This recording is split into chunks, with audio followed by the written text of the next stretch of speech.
Yeah, so a little thing to know before I start my story is that I have no idea what I'm doing throughout life. So it's kind of just like opportunities come and I just find myself places. I'm really bad at like thinking through things and like, I'm sure your audience can probably tell like I'm a pretty kind of like weird philosophical, deep, emotional, spiritual-esque kind of dude. And like I just spend a lot of time in my mind and like I don't really know how to process thoughts or emotions or like feelings and like I just kind of process it through like making music.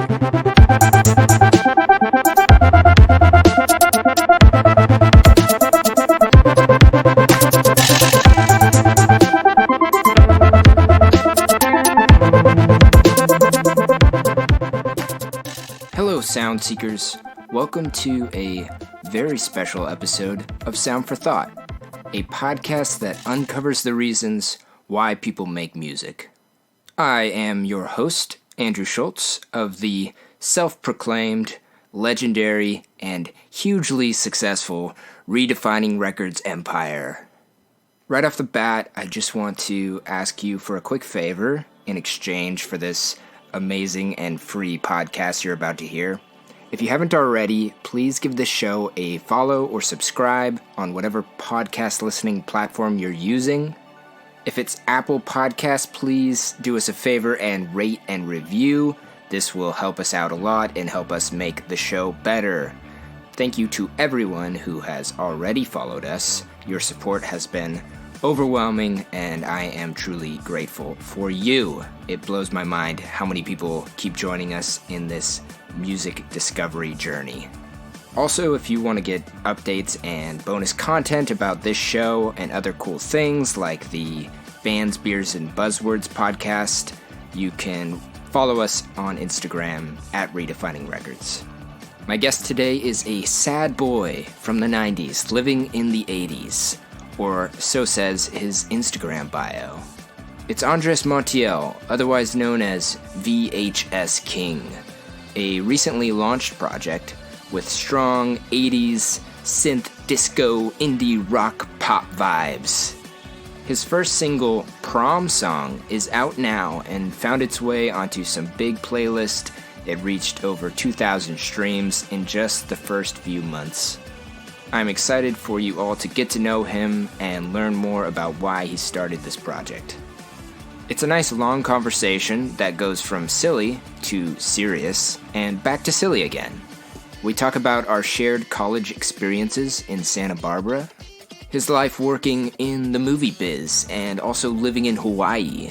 We talk about his childhood growing up as a drumming prodigy and playing in the church with his family, his dad, but also how he didn't know the difference between major and minor chords until recently in his mid-20s. I think my favorite part of the episode is about halfway through, when Andres touches on some of the struggles he overcame with self-sabotage and lack of confidence when putting out his first track. And I think all musicians and creative people will relate to it and find inspiration from it. I certainly did. Before we jump in, we're going to get a teaser, a short clip of his next single, which has yet to be released. It's called Tinder Girls, and it will be dropping on streaming services in the very near future.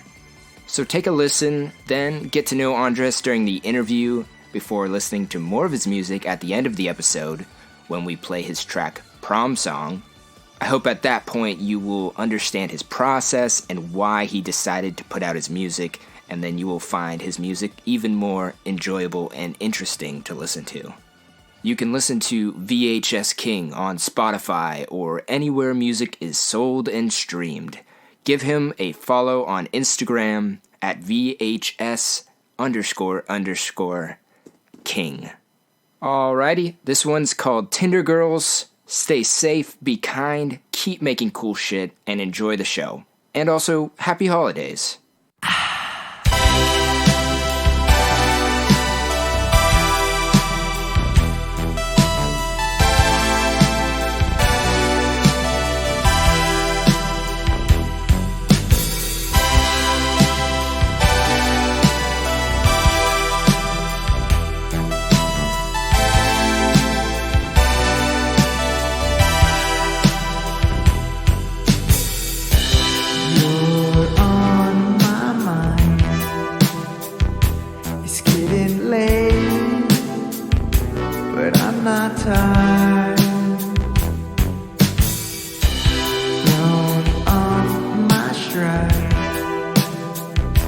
you're playing games, so please don't break my heart.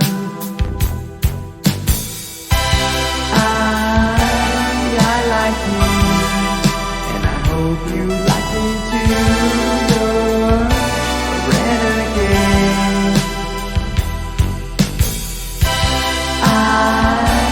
I want you, and I know you want me too. We should run away.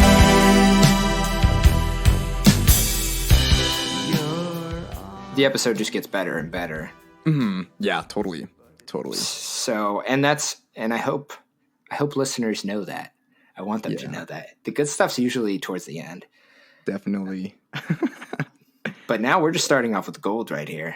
Dude, I'm honored, man. This is magic happening, you know? It's been a while, dude. It has. I'm really happy. Like, once you put out music as VHS King, I was kind of following when you were putting it out, and I was like, God damn, I haven't talked to this guy in a while. Like, I was really stoked to see you were putting something out, and I really wanted to catch up. And thanks, man. Yeah, dude. I'm glad thanks so much for this. Yeah. Oh, me too, man. I'm totally appreciative of you asking me to be on the show.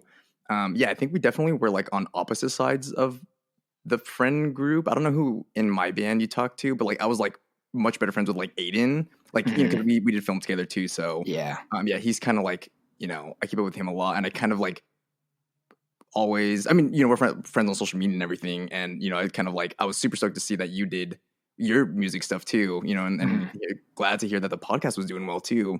But yeah, I'm super grateful for this opportunity to catch up, and yeah, absolutely.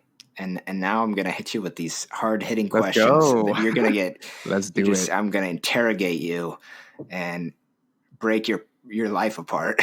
Oh God, no, you probably will. But I on every podcast, as if I've been on like a million podcasts, but like I think I've been on Jacob's podcast. Do you know Jacob at all, the bassist in? So I know him slightly less than I know you. So okay, like, gotcha. You know, we played together. Right, but one less beer die game or something. Exactly, but like with you, at least I had like a couple conversations. Gotcha. Yeah. So long story short, he has this podcast too, called Burrito Buddies. I guess Yes, I am aware of his podcast. Okay, yeah. And so I've been on that one. Oh God, I think like 2 or 3 times, something like that. So, nice. But every time I'm on his podcast, I come up with questions too. So at some point, I have some questions that are gonna really expose you to your audience. So I hope you're ready. Oh, that's perfect. So I actually have like started adding this into my podcast lately. Towards the end, I always ask the guest if they have something they want to talk about or just like get off their chest at the end. Right. And so the last couple, like Tyler from Diners and Garen from Doc Martian was my last episode. They both had like some questions for me, and I was like, oh, that was fun.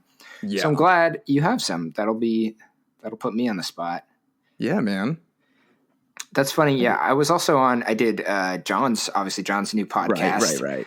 Bands, Beers, and Buzzwords. Right, Shout out. So I did that not too long ago. That was like really the first time I had been a guest on a show. Was that weird for you? It was weird. Yeah. Really?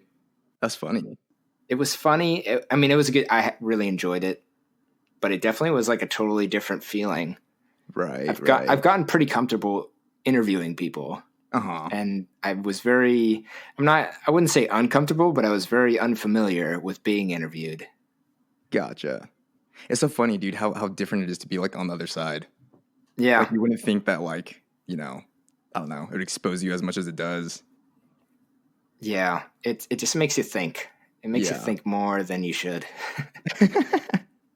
Nice. Anyway, okay, here's a good. So I have to ask this question, and I'll start it just right off the bat because let's do it. I love hearing the answer to this question.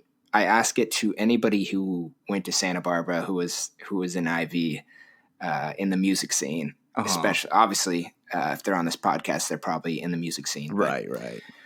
Describe IV in your own words to people who may not know what it's like to live there. Ooh, that is wow. I would describe it as the 22-year-old drunken Disneyland with no police. That's like basically like what it was. It was just kind of like a bunch of people that were too young to be like unsupervised, getting drunk and like skating around. And yeah, That's good. it was. I don't know if you know. So there's this band called Family Band. I don't know if you ever heard of them. They were, I think, they went to SB. Really? They Wait, yeah. is Family Band the one with the there's one song that I know. What is it? You can It tell me. might, if you know one, it's called Electricity.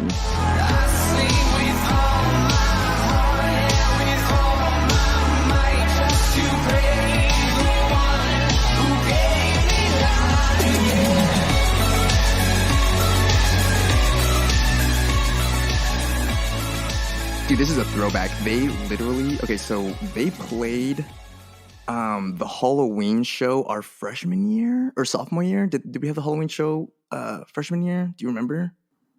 Wait, just to make sure, are we from the same class? When did you I don't graduate? know. I graduated 2017. Okay, so you're a year older than me. Oh, I was 18. Oh, Yeah. God. Oh, You're so old. gotcha. I am pretty old. Dude, I'm You're turning old, 26 next in January, and that's like, I don't know, man. It's for some reason it's like a lot more scary. Yeah, that's like past the hump of the quarter Right. of 25. Yeah. I'm 25. Well, we're pretty close in age because I turned Gotcha. 26 in August, but I was a Nice. year below you, and that is scary. Yeah, dude. Yeah, for me, it's like, because on 26, I mean, every other birthday, once you turn 21, it's like, woohoo. And then like everything else is like, quote unquote, blur. depressing. But like, this is like, I'll be off my parents' insurance after this. Yeah. And the point is, when you turn 26, you like lose your parents' insurance. Yeah. And that's like society telling me I'm officially too old and I need to like grow up and get a real job. Yeah. And yeah, dude. That's like definitely hitting a lot of throwing me into this existential pit of what we call a crisis. So yeah. Hell Anyway, yeah. all that to say, I graduated a year older than you, so you might not have been there. Local Natives played a show. Were you there for that? Do you remember Local Natives? No, but Okay, I'm so- upset because I do like local natives. So and I may be mixing this up. This may have been Deltopia. Again, college was a blur, so I really, it's all same thing to me. Long story short, nobody's like, gonna verify this, so just go for it. I hope not.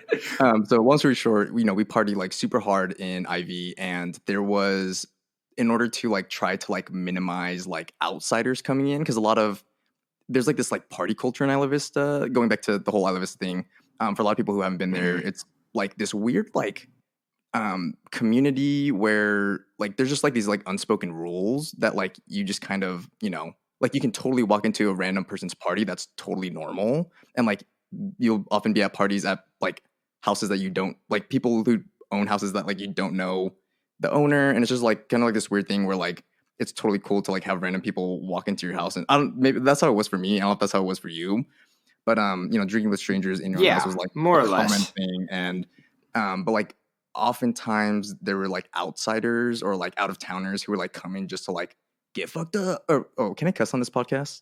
Am I allowed to curse? Oh, fuck yes. Oh, okay. I meant to ask you that at the very beginning. I totally forgot. So anyway, so the point is people get fucked up, and a lot of like out of towners just like are super rude. They don't respect property. They like steal stuff and the usual. So all that to say, basically, like in order to like try and like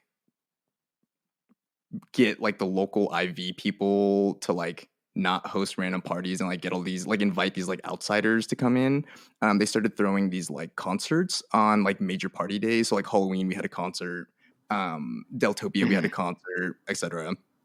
So all that to say, God, dude, this is such a roundabout way to say. Point is, Local Natives played a show. No, this is good. Okay, Local Natives played a show, and the band that opened up for them was called Family Band, and it was just like FMLYBND or something like that, like all caps, and there's like one of those things. Yeah, they were pretty cool. And they, oh fuck, where was I even going with? Oh, okay. So basically, how do I describe IV?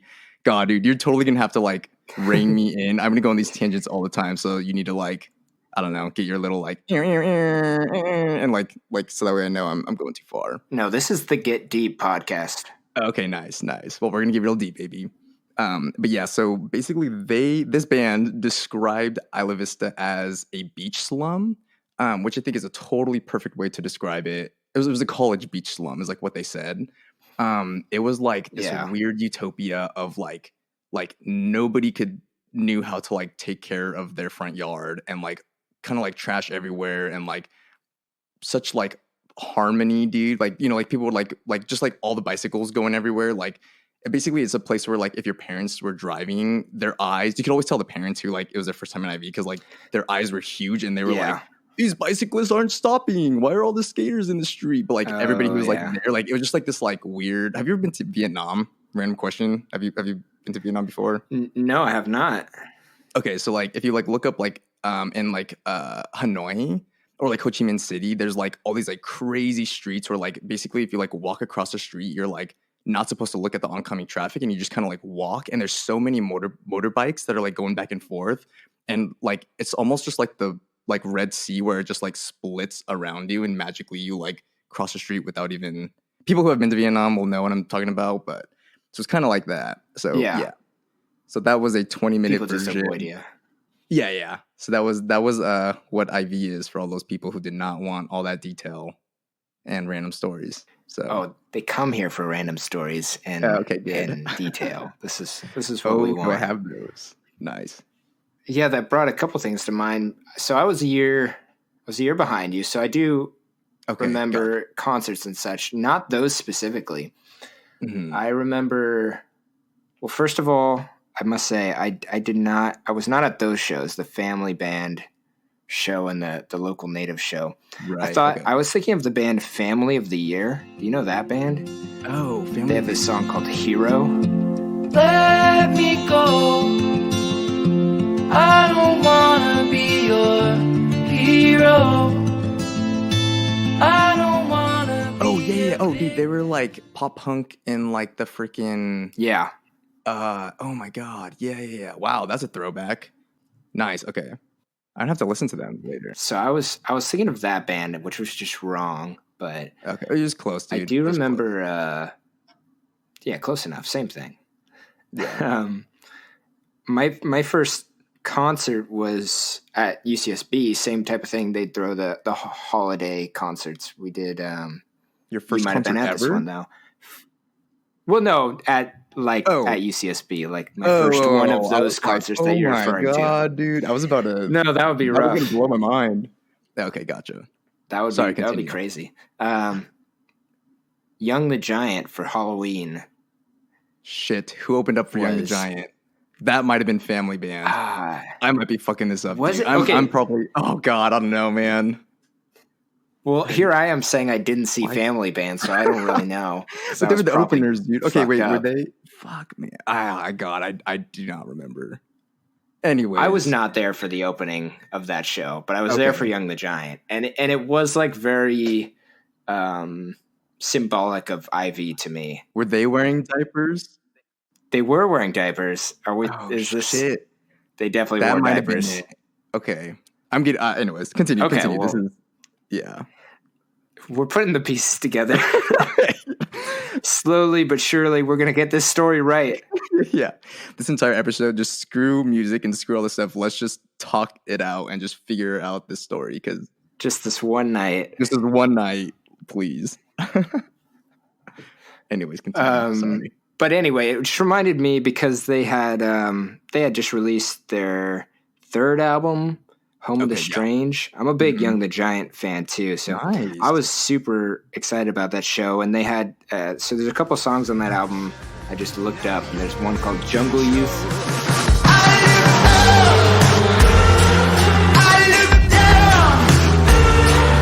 Everybody's bathing in a holy water. Ain't enough gone around. Raise their cups. And there's one called like Silver Tongue, and both of those songs they played, and those songs, if you go listen to them, remind me of what Ivy is like. Nice. For all you non-IVers, Roundabout. this is Andrew Schultz, Audible. I just stretched that story. Yeah. Dude, we both did, man. I hope you like we should just hop to the most important question now because we're definitely only gonna hit like one or two questions this entire interview. So Oh no, we have no time limit. I sweet. go as long as it needs to go. But do you have anything? Do you need to be anywhere? No, I don't. I don't have a life, and with COVID, I have an excuse not to have a life now. So yeah, I do need to call my mom at some point though. She wanted to call me at like 6:30, and I told her I had more important things to do, like work and be on a podcast. So that's my only plan for tonight. I'm glad that I take priority. Yes.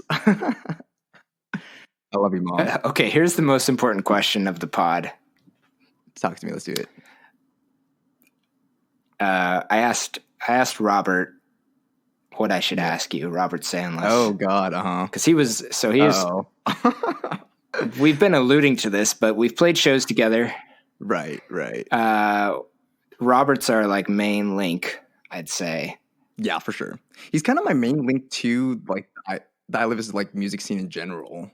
So he sang for the band that you drummed for, which was at one point Walter Lewin's Dotted Lines. Yes. Later, wow, yes. This Is Napoleon.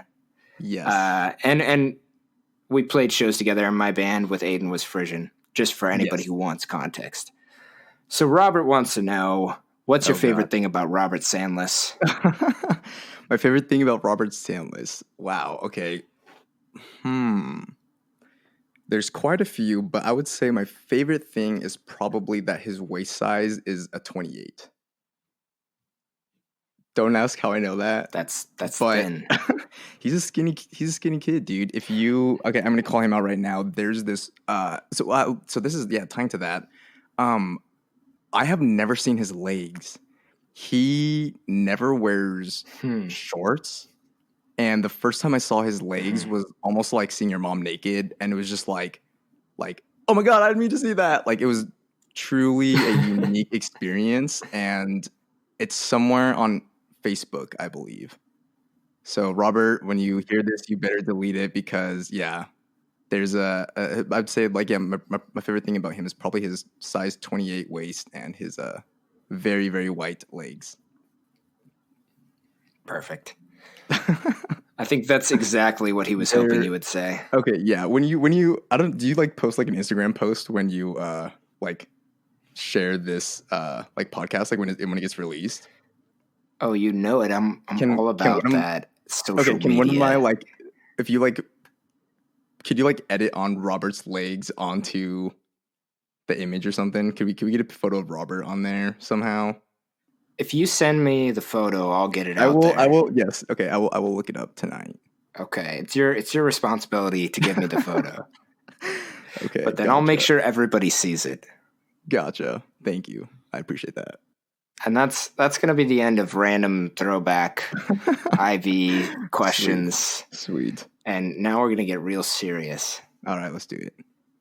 Do you have any pets? I do not. Not here in LA. I kind of have a dog. So I adopted this dog. It was my sister's, now my brother-in-law. At the time, he was my sister's fiance. His dog had a litter, and she just got like pregnant, in the streets or something. I don't know. She just got. Is there a term for like a dog who just gets pregnant in the woods? She got knocked up. She got knocked up. Is that? Anyways, I think that's the official term. Yeah. So she got knocked up in the streets or the woods because he was kind of like we kind of like live in like, I don't know, this like it's like a very country area. Okay. Point is, this dog got knocked up and had a litter of puppies, and I took one of those puppies back to college my senior year, and I like raised her for her first 6 months of life, I think, and then I moved to LA. I moved to Hawaii after college. And so I was out there for a couple of years, and there's like this really intense quarantine process for animals where they're like have to be quarantined for like months on end, like because there's no rabies on the island. And so like in order to like make sure that rabies doesn't get on the island, there's this whole thing. And long story short, she's with my mom. She's like my mom's dog now, kind of. So yeah, but that's kind of a dog that I once had. In my room now in LA, because I'm in LA, I have plants that have kind of, I summon my my inner millennial I bit the bullet and I bought a plant like every other millennial over quarantine. Yes, I did the same actually. Oh, did you? Yeah. Nice, dude. And I really like it, man. I see why it's a fad. I see why it's a thing. Like it really like calms me. It's nice to like have green. My room's like a little jungle. Have a bunch of Yeah. like synthesizers and plants everywhere, which is kind of cool. So That's yeah. good. That's a So good combo. unfortunately, oh, I will say we have this squirrel that lives. There's two squirrels that live in the tree behind us. And one of my roommates, he feeds it every day, and he'll like hide little nuts and little like fruits in like the tree for them, so we get to That's see nice. them come. So that's kind of a little animal, like a little pet that we have here. So Yeah, it's a little friend. yeah, I like it. yeah. Well, yeah. see, I know very little about you, really, is what Yeah. I'm realizing. But I did remember Uh-huh. you posting stuff about going to Hawaii. So why don't you Yeah. give me a little abridged summary of what brought you to Hawaii and what you did there?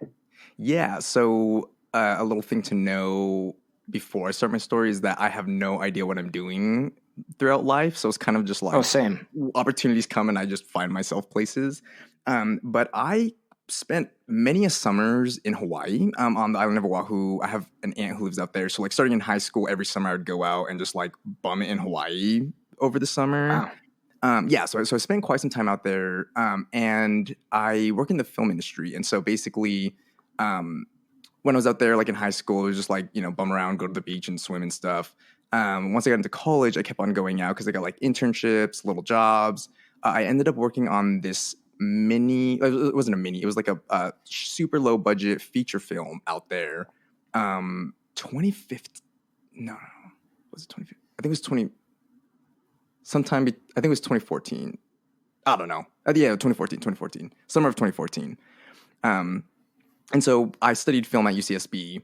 And after that, I basically had a connection. She was like, oh, come work out on this movie that's supposed to come out. So I graduated college, had no idea what I was going to do. Was just like getting a ton of like rejections from jobs that I was applying to that I was not even qualified for. She texted me to work on a movie. I moved up to Hawaii. The movie didn't happen because, so I had to sign like a lot of papers. So I can't really say what happened, but point is a lot of drama happened with spill the details. I know, dude. Tell us I the really truth. Wish I could. I know, I really wish I could. It's weird because like now, No, it's okay. Like on Jacob's podcast, like there's a lot of things that like I say, and I know he has like, I don't know, 15 viewers, but the fact that like it lives online forever and that like my kids and like their kids can like listen to this stuff kind of scares me now, So I would totally spill the beans, but I can't. You better be careful. I know for real. Careful. So long story short, the movie didn't happen for me, and then I ended up working on a few TV shows out there. Kind of hustled its like commercial work. Ended up getting on the movie that I wasn't going to work on, but I worked in a different department, and then worked on another movie out there. And then as you work in the film industry, you kind of just inevitably get like pulled to LA. So I moved to LA I was out in Hawaii for like a year and a half, I think, legally, like as a resident. I still have my ID, my Hawaii ID. But I was like legally out there for I think like a year and a half. And then now I've been in LA for almost 2 years, man. Can't believe it's already almost been 2 years. But like, 10 of those months were COVID. So it like kind of feels like, I don't know, it's been longer and no time at all at the same time. Yes. It's kind of a weird thing. COVID's weird, but so yeah. So anyway, so that's kind of my story. So I'm currently working on a movie here in LA, and music. Yeah. So that's me. What is your position as in the film industry? What is your specialty? Good question. I'm on a really big CGI movie right now. I'm not gonna say the name, but I'm sure you could probably find it. But it's kind of weird because because there's so much CGI on this movie. It doesn't really like the jobs don't really translate. So like I have a made up job only for that exists on this movie, and like if I were to put on my resume, like other people would be like, "What is this?" But basically, I currently help coordinate digital props. So like a lot of this movie is kind of like almost like an animation hybrid kind of a thing. So like because so much of the movie exists in the computer and not in like the real world, somebody needs to tell people which character is holding like which knife, because we'll have like 10 different knives and we need to make sure that like this character has knife number 2 or like random things like that. So that's basically what I do. Yeah. It's a lot less glamorous. Like you Okay. think like, oh, working on movies, like, you think like lights and, celebrities, and it's like literally just Excel sheets and like databases is what I do. So Oh, I believe it. yeah, it's interesting. I But believe it. so Yeah. yeah. I've been working in digital marketing most of this time since graduating. Have you? Okay, yeah. So what did you study? Oh, so I studied linguistics. Oh. Okay, got so you As, studied linguistics so, and now you do web design? okay, yeah. So it's kind of a weird jump, but it makes sense if Yeah. you know my whole story. Okay. And my whole We'll story find out would now. take like way too long to tell. But Gotcha. so I studied linguistics as a major, but I Mhm. also did at UCSB. They have this minor. Well, it's not really a minor. It was like how some Emphasis kind of a majors have thing? like an emphasis. Yeah, Right, exactly. right. So it was like an emphasis in speech and language technologies. So it's Wow. I had like some comp sci classes basically and some like statistical methods classes based in linguistics, but it was like some tech type stuff. So that was my major, and I did get a job working on like voice command technologies right after Whoa. college, and I did that for about 6 months. How's that? Oh, it was really Did you boring. enjoy that? Oh, Yes, I bummer. sort of okay. So I enjoyed it, but it got boring. Basically, Yeah, it yeah, was yeah. data. It was working with data, which gets boring. Gotcha. But long story short is I've been making websites for a while. I mean, redefining records was kind of the beginning of that. I made that like sophomore year, Nice. and I was interested in making websites. So since I quit that job, I've been doing digital marketing in many senses, mostly building websites, but also helping people produce like about us videos, Nice. for their Yeah, websites and yeah, stuff yeah. like that. So I've worked with like a lot of videographers in the Gotcha. making of those videos, and I have Right. gotten some insights into like the freelance videographer world, which is long story short is why I understand your description of the Yeah, unglamorousness yeah. of video and film Yeah. work. Yeah, man. It's been a really interesting experience, and uh, fortunately a lot of people like think that what I do is cool. Of course they don't know like I just stare at a computer all day, and like I like literally sit in an office and it's like not like glamorous at all. But a Uh-huh. lot of people are like, "Oh wow, you work in film." Like, "Oh, cool." And like, whereas like I'm sure, with you they're like you're like, "Oh, I did, linguistics and software development." They're like, "Oh, cool." Like it's I definitely get like a lot of attention Yeah, for what I do, yeah, but it's rough, man. Yeah, it's like I don't know. It's been, a lot of what like me turning to music just as a hobby, but like a lot of that has just kind of just been like, it was my dream to work in film for so long, and like, you know, I got into Hollywood, which is like a hard thing to do, and you know, I don't know, man. It's just really not as cool as I thought it was gonna be, and it's like a lot of drama, dude. It's a lot of like mm, I don't know, man. Like once you kind of work with, like once you're around the like A-list type like lifestyle, like it's just kind of depressing, man. Just like seeing like, damn, I'm working on this project with these people who like get paid so much more than I do, and like just live this extravagant life, and like I'm getting paid like a fraction to like mop the floors, kind of a thing, Like it's definitely yeah, like you really like I've definitely experienced firsthand like some of the like I don't know. It's just a lifestyle that I just didn't even know really existed, And like, yeah. yeah, it's interesting, man. It's definitely like a mind fuck, and like it definitely, yeah, it's been a weird experience. That seems But super weird. yeah, not to I can't discourage really any of the imagine. kids that want to do film. If you're a kid and you listen to this, first of all, I apologize for cursing, and second, pursue your dreams. But yeah, Totally, anyways. totally. We have a very, very large fan base of children. Up kid. Oh God. Oh no. Oh, I feel you terrible. just you just crush their I dreams. know. Yeah.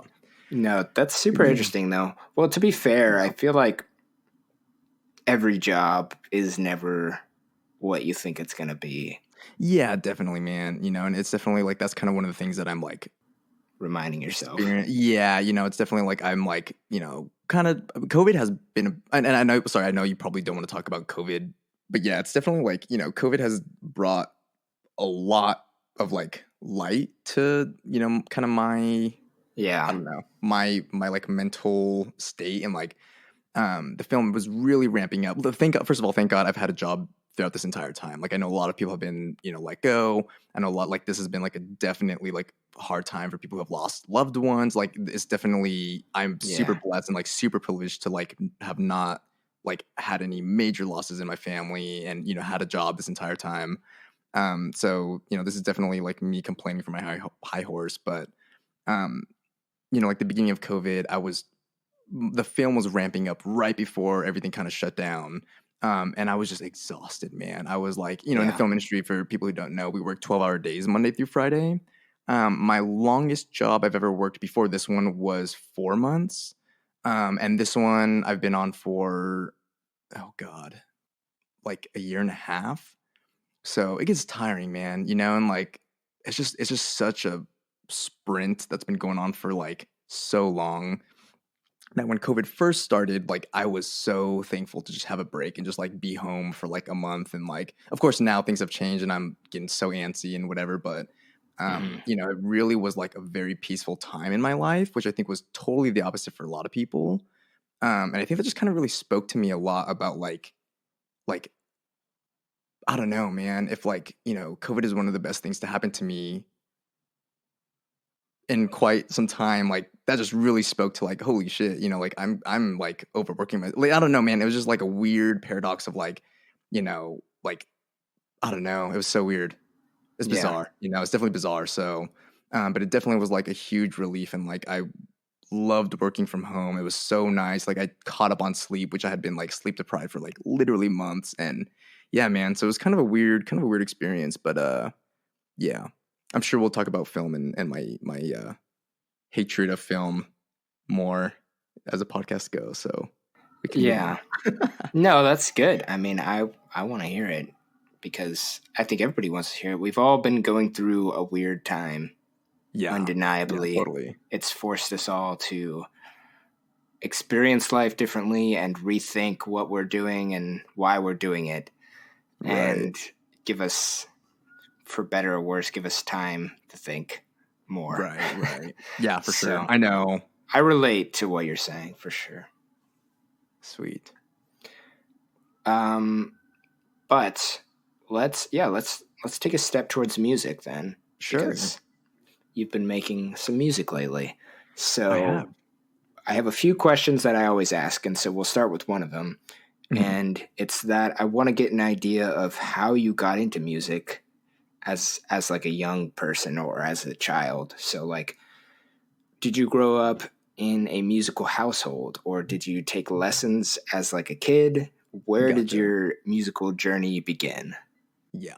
So my musical journey began in the church, which I'm sure have a lot of people been like starting the church for At least a few on the people, podcast? yeah, Okay, yeah. on this pod. Yeah, So a few people have said that.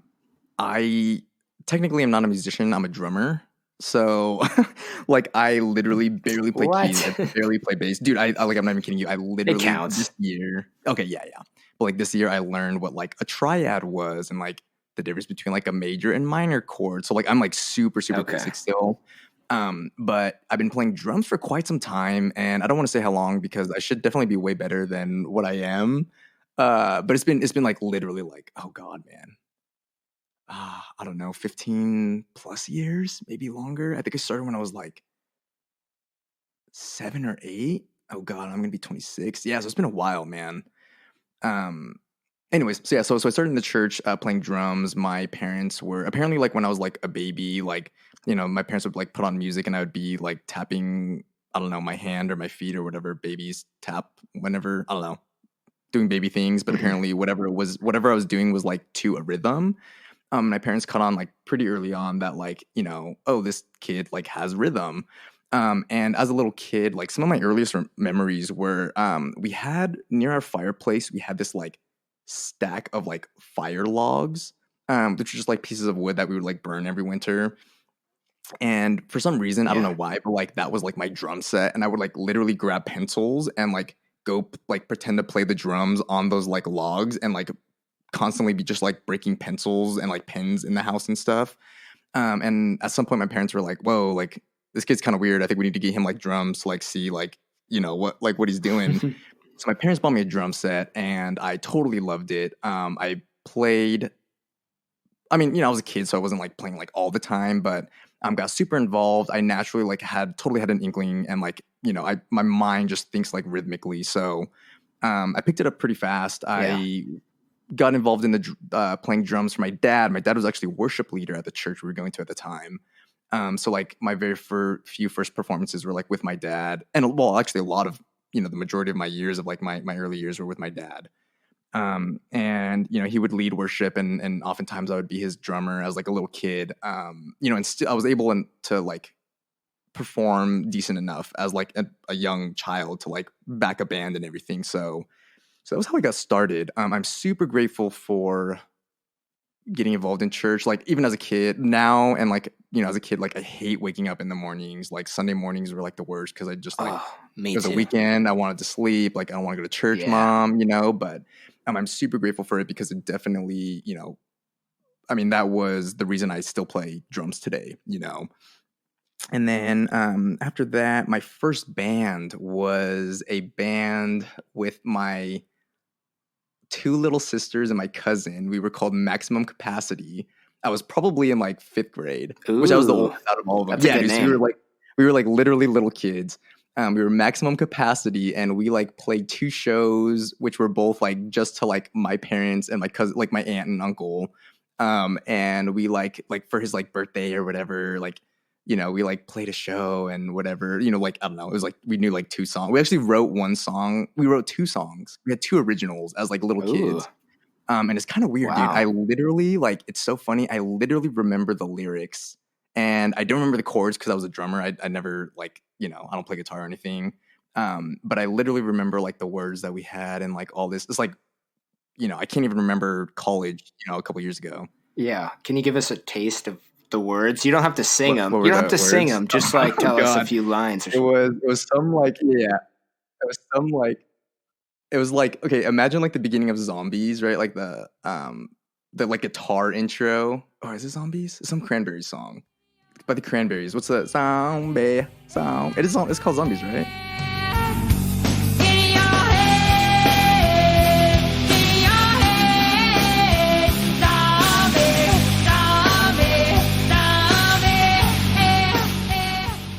Point is, it has this like eerie guitar intro. I'm like, so imagine like that guitar intro with like a really like crappy like 5th grader like playing like basic drums, and it was something along the lines of like, hey, it said today that you must pay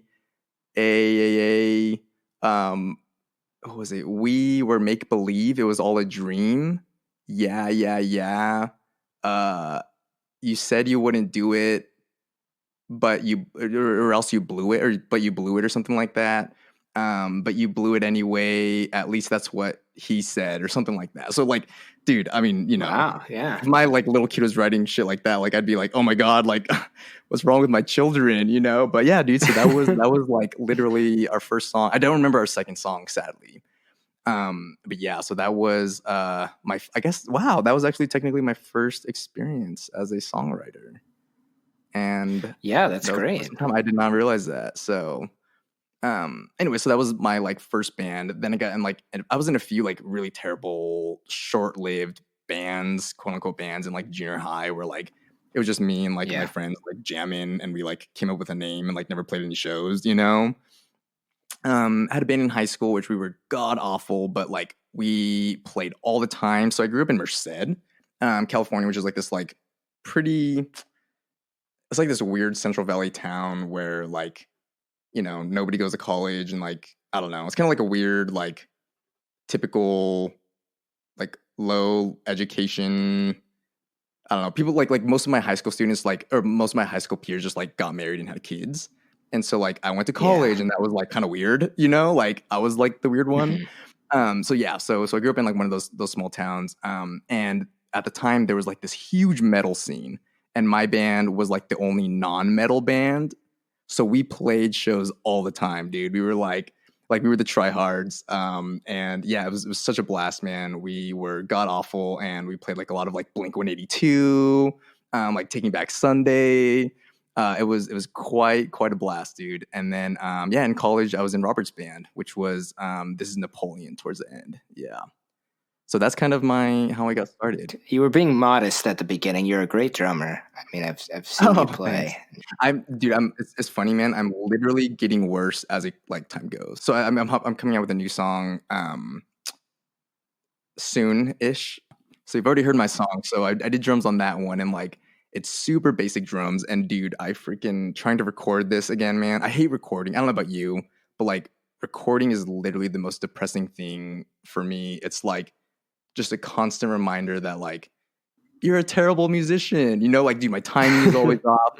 Like trying to play these like chords. Like oh my god, man, it's like literally It's just hard. yeah, it is hard. It's surprising, man. And like I get into this thing where like this is what separates me from like the pros and like why I'll never be pro, because like there's this time, dude, where like I'll be in my groove and then all of a sudden I'll just like get in my head and I'll be like, don't mess up, Andres. And then like all of a sudden like my foot will stop working for like a beat and I'll like totally miss a kick or like something like that, you know? Mhm. Like it literally, dude, is such a I don't know. For me, it's just like such a battle with my mind. Um but yeah, Yeah. so thanks. I definitely I've been losing touch on my drums, and I really feel bad. I definitely should be practicing a lot more. But I'm kind of trying to get into songwriting. And so I picked up the bass, I'm starting to pick up keys a little bit. And it's fun, man. It's really fun.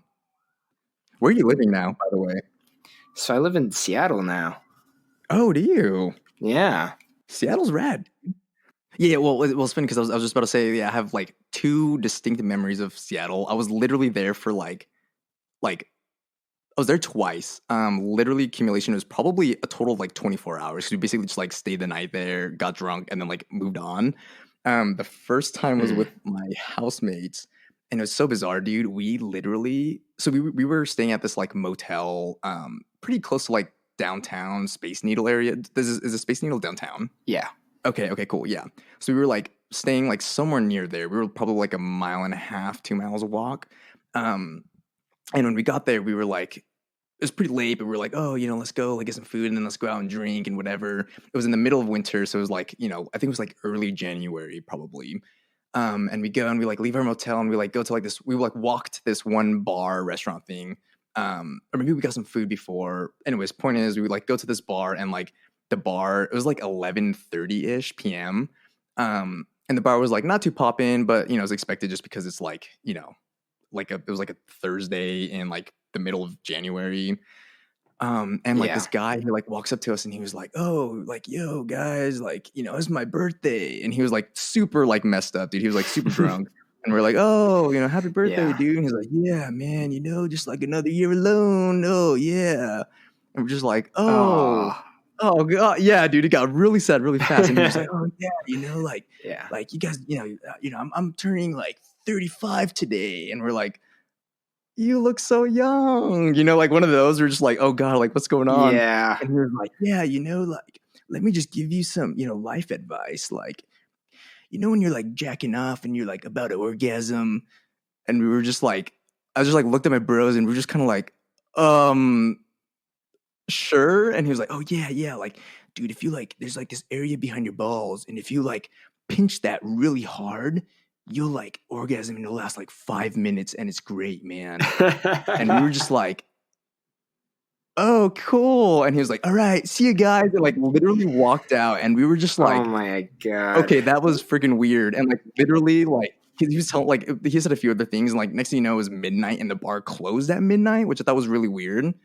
But it like closed. And so we were like, oh God. And so we were like drunkenly, because we like got really drunk really fast. And then like we were like walking the streets. And dude, we were like, it was so weird, man. I don't know how Seattle is for you, but like we literally were drunkenly stumbling in the middle of the street. And I'm not even kidding you, we were out for probably 2.5 to 3 hours. And we saw one homeless person. We did not see a single soul. There was one taxi cab on the, like in the road. Other than that, dude, it was like a ghost town. And it was so creepy because it was almost like, is there like an apocalypse or like something we don't know going on? And we were like, being idiots and like, running in the street and ha ha ha. Walked to the Space Needle, nobody was there. Like, it was so bizarre, man. We did not encounter anybody. So I don't know if it's like a ghost town in winter, but That is very bizarre and amazing in a funny way. That's yeah, it was ridiculous. interesting, dude. So that's my Seattle. Yeah, that's one of my Seattle experiences. That's just funny that that's how what you associate with the city Yeah, of yeah, Seattle yeah, now. It's definitely. It's just like some yeah. this one guy, this one strange That is experience. news, yes. My other experience in Seattle was with Robert's band. We played a show there that was god awful. We played with this like super terrible band, Yeah. and like this was like. Have you been on tour? Did you go on tour with Frisian at all? Did you guys do like a little thing? No, I've never done a So tour. we technically haven't really done a tour either. It was like we call it a tour, but it was more like a glorified road trip where we like played shows along the way, kind of to nobody, you know. So like, but it was like we had like a ton of shows, Yeah. and Seattle was like we all had like different breaking points because we were all like, oh my god, we're gonna go like get famous or like whatever. We had this like optimism of like, wow, we're gonna go like travel and like play shows and it's gonna be so awesome. And like a lot of it was just like really terrible shows to like nobody, and like the other bands were jerks, and like it was dude, it was just like such a like funny time. We're looking back on it, like I loved it, and I like honestly Yeah. cannot wait to tour again. And like one of my goals is to like get to a point with VHS King to where like I'll have enough songs and can just like hop in my car and like take a year off of work and just like drive around the country and play little shows to nobody. But at the time, like I had this like naivety Hell of yeah. like, oh wow, like gonna like play music and go on tour, and it was like such a like such a buzzkill, dude. So fond memories of Seattle. So I hope you like it. I hope it's cool. Yeah, I do like it. It's nothing like what you're describing for me. Good. Okay, so let's jump back to music. You kind of gave us your story of sure. We don't have to. We could talk about not music this whole podcast, even though it's a musical podcast. But I love a good rant. I have many of those. I love to get on tangents. So we got an idea of your journey to now. And okay, so what I really wanted to talk about with you was I saw your Instagram post today. You shared your Spotify Wrapped I did. for your artist page. Yeah, dude. Which was awesome. You got a lot. I mean, 1.6 thousand streams. That is something. That's not nothing. Yeah. That's pretty amazing. Well, it's funny, because you have like you just had Diners on here not too many episodes ago. Yeah. And that dude just like actually doing music. So no, definitely. Yeah. I'm honestly like super grateful for people who like listen to my song. Like I honestly never thought that like I don't know, and so I don't know when, because I posted that today. I think it's been available for like a week or something. But the Spotify like Wrapped, like because like on Spotify, I think I have like 22 or 2,400 or like I think I'm like above 2K streams. So I don't know when they like took the snapshot and like gave me all those stats. Yeah, because they've definitely changed. But yeah, man, it was definitely like it's higher. Yeah. So I mean, not like, oh, I'm at 2K. Like it's not like anything like amazing, but honestly, man, it's like for me. No, that is amazing. Yeah, totally it is. But yeah, dude, for me, like it's so interesting because like you have like actual like artists and like actual like musicians and stuff, and like for me, like music has kind of, it's always been there, and like I've always wanted to like do my own music, but like as a drummer I just kind of like sit in the back, like in everybody else's like shadows, and just like stare at the like butts of like my other bandmates as they're like on the stage, so like I've always just like sat in the back. This is the first time I've like literally put my voice and like my like, I don't know, I've done anything more than just like tracking drums.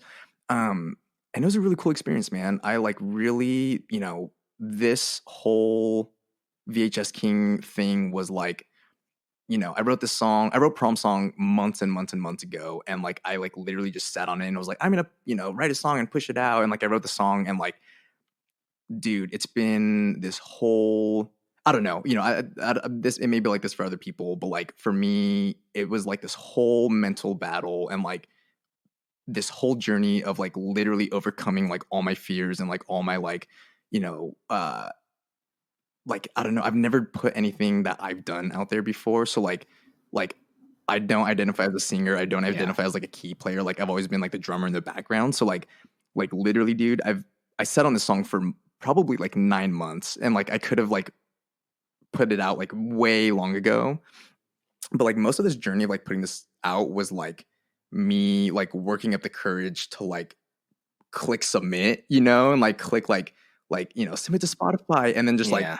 run in my bed and like hide under my covers, like it literally was like dude, there was so much um I don't know, man. The self-sabotage was absolutely insane, and like my like lack of confidence, and like just like the song is like almost not even like what I achieved through that. Like so much of that, what I achieved is like literally like fighting myself, and like me finally letting myself do something artistic. I don't know, man. It was such a bizarre journey, but like, the fact that like more than 20 people listened to it, which would have been like my housemates and my mom and my dad, like the fact that like more than 20 people listened to it, like truly blew my mind. The fact that like multiple countries, and like, I know like a lot of people are like, my stats are nothing compared to a lot of people you've had on this podcast, but like seriously, man, like it was such a cool experience, like knowing that like people like took time out of their day to like listen to what I made. So it was humbling, man. It was Yeah. really a cool thing. Yeah. Absolutely. I'm glad you spoke on that a bit. That's kind of what I wanted to hear. I saw your whole post, and you mentioned, in your post a few of those things about self-sabotage and lack of confidence. And I think that's, something, and you alluded to this in your post, that's something that a lot of artists feel, Yeah. and a lot of musicians have to overcome to put it out there. Right. And I'm glad that you're sharing those feelings, because I feel like that helps other people who are feeling the same way to be like, yeah, why don't I just put my stuff out there, because why Right. not? Right. Yeah, man. Oh, sorry. Go ahead. And you're comparing yourself to some other people, saying your numbers are lower than some other guests and stuff, but your numbers are also way higher than some other people I've talked to. Right. Right. There are some people, I mean, it's no joke. I mean, over 2,000 streams, 59 countries. Like, that's Right. amazing. You've reached a lot of Totally. people. And I definitely shouldn't like put the value of like my song in the streams. Like that's not. It's kind of more so like Oh, like absolutely I not. definitely I don't know. I mean, it's so easy to do that. The same thing as like, oh, you put out an Instagram post and like, how many likes does it get? It's like you don't care about it, but you kind of do. Yeah. But yeah, man, it's definitely been such a really cool journey, and like so much of it was the first go around, like because Prom Song was like my first song that I did, which you'll hear at the end of the podcast. And it was the first song I've ever written, recorded, and like sang on, and like just like my singing voice, dude, just like the fact that like I had to put my voice out there, like that was like, oh my god, man, I can't even describe to you the mental torment of like it was literally like I had to just kind of like ignore like everything around me, and every like all my instincts telling me not to do it, and just like click submit. And then like once it was out, it was kind of like I was just waiting for, I don't know, man, I was waiting, like I was just so surprised that like I'm alive still, like my world didn't explode. Like, I don't know. It was so bizarre. And I honestly feel so foolish for like not doing this sooner, because it was fun, man. Just the whole, and like, so I'm working on 2 songs right now. One of them you had a little sneak peek of. Another one has been, again, I'm kind of battling this like self-sabotage thing where I always get to the point where I'm going to write lyrics. I like develop the whole song, get to the point right where I'm going to write lyrics. And then I just like ghost my song for months and just like never go back to it. And then I have to like, I hit a point where I'm just like, all right, time to listen to it again. I listen to it and I'm like, oh, this isn't that bad. And then I have to like sit down. Writing lyrics is so hard for me, dude. It's like, it doesn't come natural at all.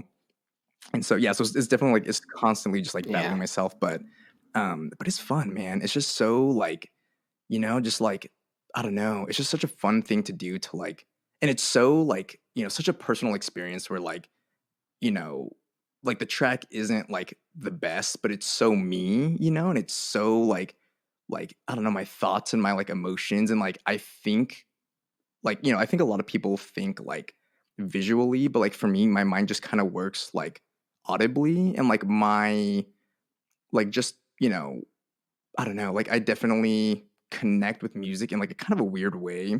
And like this song was like totally just a snapshot of like COVID. You know, like it totally was just like a snapshot of like where I am right now, and like you know, just all my like emotions of like, oh, I got to get over this, and you know, got to put it out, but I don't want to put it out. Like it totally is just like a classic like first song, and like I did it. You know, like it's so lame, but like yeah, no, seriously, man, I was super. It's fun and it's really addicting. You know, like I definitely, I'm having a lot of such a blast making this next song, and it's like yeah, man, it's just fun. It's just so fun. You know. Absolutely. I'm excited to hear it. Yeah, thanks, I dude. think you're making some cool stuff, and I'm excited to see where you go with it. Yeah, thanks. And I'm glad that you've shared all these feelings. I've experienced the same feelings, honestly. I was a bass player, and bass players and drummers can relate, I think, in that it's a background position in a band usually. I mean, I did like a little bit of singing in Frisian, but it was never really my thing. Right. And I felt the same way when I put out my own music. Was like, I'm not a singer, I'm not a guitar player, I'm not a drummer. Right. But that doesn't mean you can't like make something and put it out there. And that's kind of what your whole point is, which is awesome. So how was your experience putting out stuff? Was it like as dramatic as I'm making like my experience was, or was it like, you know, like super easy, or was it fun, or was it like what was your whole songwriting experience like? Oh man, it wasn't dramatic. You had a lot of tracks, right? How many tracks did you have? You had a ton. Yeah, it was a lot of tracks. So it was 13. Damn, dude, good for you, man. That's awesome. That was going to be my main point. Is at some point it was like junior year at UCSB for me. Frisian was underway, but we were never really very prolific. We didn't play all that much or record all that much.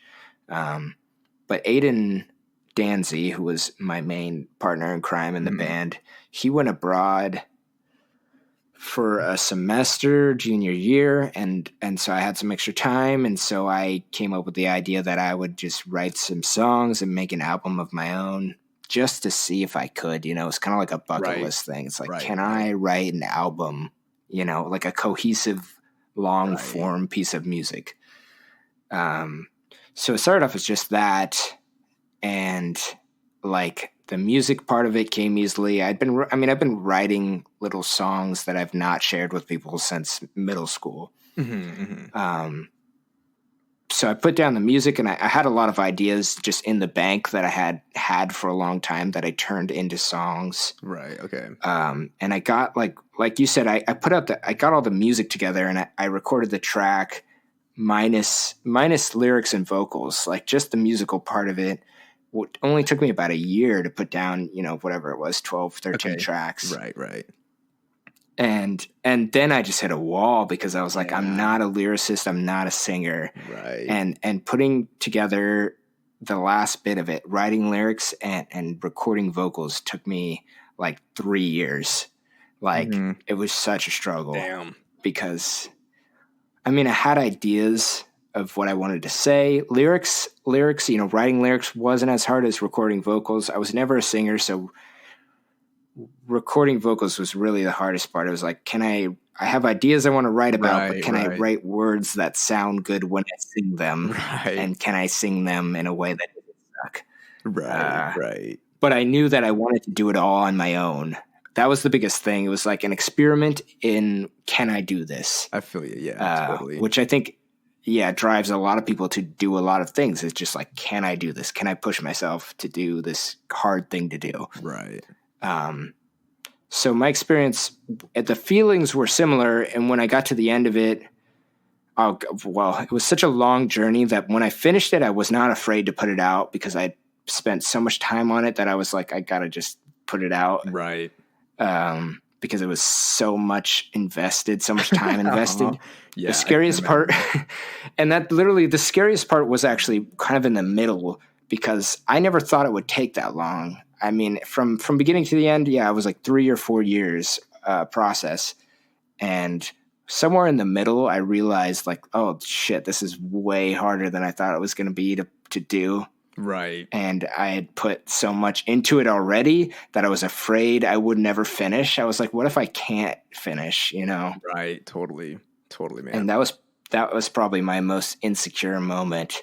Huh. But I just kept grinding forward, just tried to come up with new ideas and make something that sounded good to me. Right.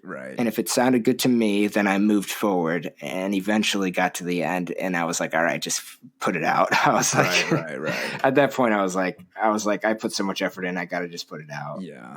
Well, congrats, man. I mean, dude, 13 songs is a Thank fuck you. ton, man. I've literally I would say of the songs I've written, I would say I probably have written 3 songs, one of which is already out, and then the other 2 I'm like working on.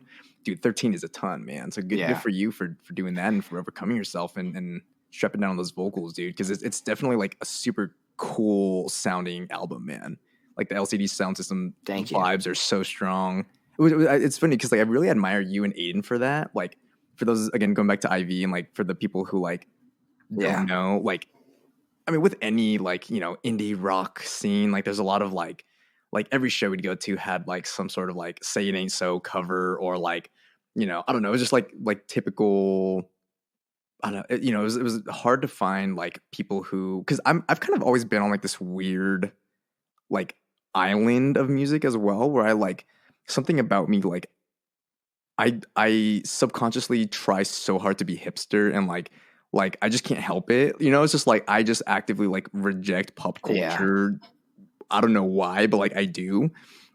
You know, and so it's like a lot of bands did like, you know, Arctic Monkeys covers and like, you know, like stuff like that. And like I was just always admired like there's so much music out there, man, and like a lot of it like is so good and doesn't get enough time.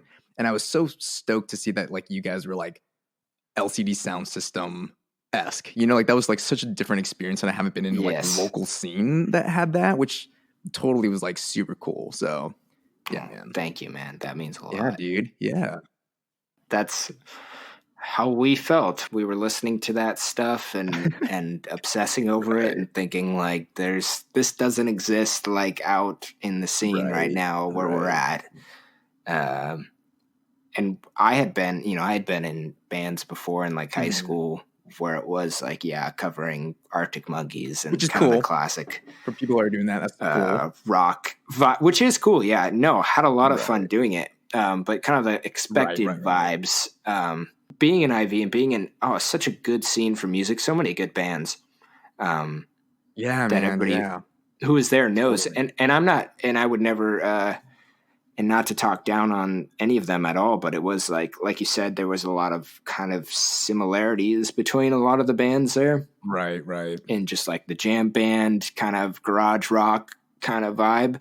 Right. And we were just like, well, shit, let's try something else. Even if it doesn't sound good, like we're going to try, and we're going to try to do something different. Totally. And that's what we went for. Nice. And that's what I still go for. And I know Aiden. Yeah, man, me too. He's still putting out the Judd Single project. I don't know if you listen to his music at all. I do, man. I listen to his stuff. I listen to his few EPs that he's put out. I listened to his latest one, the Forgetting All My Passwords. Is that what it's called? Is it called Forgetting All My Passwords? Forgetting all my passwords. Should really write them all down. The maximizing never lost its ring. Our favorite sounds were found.